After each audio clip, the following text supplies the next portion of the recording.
So what is the state doing to keep you safe on the road? And should there be truck-only lanes on our major highways? Head to WTSP.com/vote or scroll down to the As Seen on TV section of the 10 News app and you could vote right now. While you do that, our Phil Buck shows you how that might work. Well, anybody who's ever driven on these Florida highways knows just how dangerous they can be. And Florida, let's face it, has its own unique blend of what you might call challenged drivers, from tourists to older drivers to the Florida man who seems to make headlines on a daily basis. But on top of all that, there's also a tremendous amount of commercial freight traffic on these highways, which can make the interstate even more dangerous.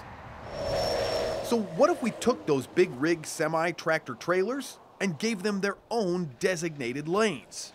Florida apparently does recognize that there are times when cars and semi-trucks don't mix. The state already has a number of areas where various trucking lane restrictions are in place, but does not have lanes that are designated for trucks only.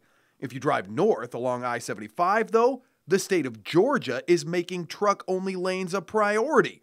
They have a plan to build designated commercial vehicle lanes along northbound I-75 that are designed to both improve the flow of traffic and make the interstate safer for freight operators and passenger cars. In a conflict between a passenger vehicle and a commercial vehicle, unfortunately the passenger vehicle will not fare well.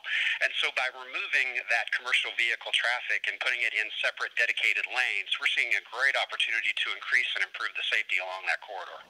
10 Investigates found that an I-75 relief task force recommended building these types of truck-only lanes in Florida. But a 2017 report by the Florida Department of Transportation found that, quote, truck-only lanes were not found to be feasible.